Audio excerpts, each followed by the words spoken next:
আমি দেখেছি বিগত আওয়ামী লীগ ফ্যাসিস্ট আমলের যে বক্তব্য, বর্তমানে অনেক নেতাদের মুখে একই বক্তব্য শুনি। বিগত ফ্যাসিস্ট আমলে আমরা দেখেছি জয় বলেছেন কোন অবস্থাতেই যেন মৌলবাদীর উত্থান না হয়। আজকে আমরা তারেক সাহেবের মুখে একই বক্তব্য শুনি। জয়ের বক্তব্য এবং তারেক সাহেবের বক্তব্যের মধ্যে আমি কোনো পার্থক্য দেখছি না। আপনারা দেখছেন কিনা আমি জানি না।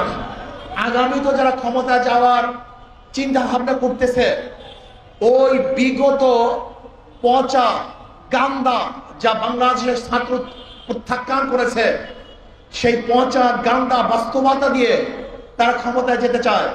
কিন্তু বাংলাদেশের ছাত্র জনতা তাদের শক্তি দিয়ে তাদের সেই সমস্ত পচা আদর্শকে রুখে দেবে ইনশাআল্লাহ। আর আমি মনে করি আগামী নির্বাচন পিআর ছাড়া নির্বাচন, ফ্যাসিস্টদের পুনর্বাসন, এইটাই আসলে বাস্তবতা। পিআর সিস্টেম নির্বাচন চাই, যাতে দ্বিতীয়বার ফ্যাসিস্ট এদেশে আর সৃষ্টি না হতে পারে। আসসালামু আলাইকুম ওয়া রাহমাতুল্লাহি ওয়া বারাকাতুহু।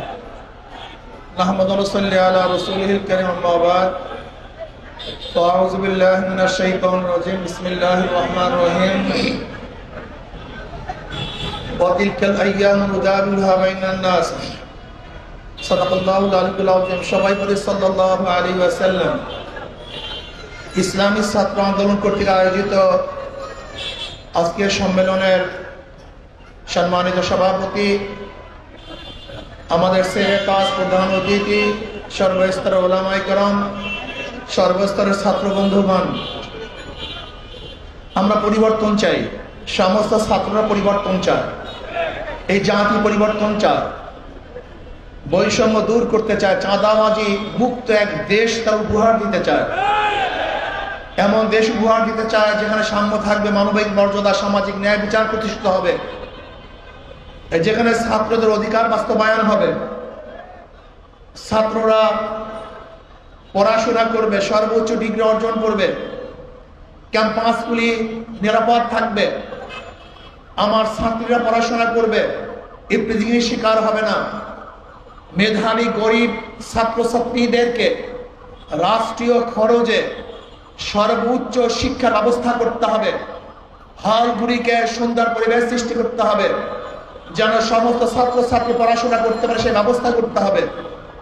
আমরা চাই এই বাংলাদেশ সাম্য, মানবিক মর্যাদা, সামাজিক ন্যায় বিচার প্রতিষ্ঠিত হোক। বিগত 53 বছরে যারা শাসক ছিল, তারা আমাদের আশ্বস্ত করেছে, বাস্তবায়ন করতে পারে নাই। আমাদের ওয়াদা দিয়েছে, পালন করতে পারে নাই। ওয়াদা দিয়ে বারবার ধোঁকা দিয়েছে। আপনারা দেখবেন ইস্তেহারের মধ্যে যেই দলগুলি ক্ষমতায় গিয়েছিল, তারা ক্ষমতায় যাওয়ার আগে, নির্বাচনের আগে যতগুলি ইস্তেহার দিয়েছে, সেই ইস্তেহারগুলির সমস্ত দফাগুলি তারা বাস্তবায়ন করতে পারে নাই। আগামী তো যারা ক্ষমতা যাওয়ার চিন্তা ভাবনা করতেছে, ওই বিগত পচা গান্দা যা বাংলাদেশের ছাত্র প্রত্যাখ্যান করেছে, সেই পচা গান্দা বাস্তবতা দিয়ে তারা ক্ষমতায় যেতে চায়। কিন্তু বাংলাদেশের ছাত্র জনতা তাদের শক্তি দিয়ে তাদের সেই সমস্ত পচা আদর্শকে রুখে দেবে ইনশাআল্লাহ। আপনারা জানেন ইসলামী ছাত্র আন্দোলন কি চায়? নীতি ও আদর্শের ভিত্তিতে সমাজকে গঠন করতে চায়, শাহবাদের অনুসরণে তারা জীবন করতে চায়। তারা কি চায়? তারা কোরআন ও সুন্নাহর ভিত্তিতে দেশ কায়েম করতে চায়।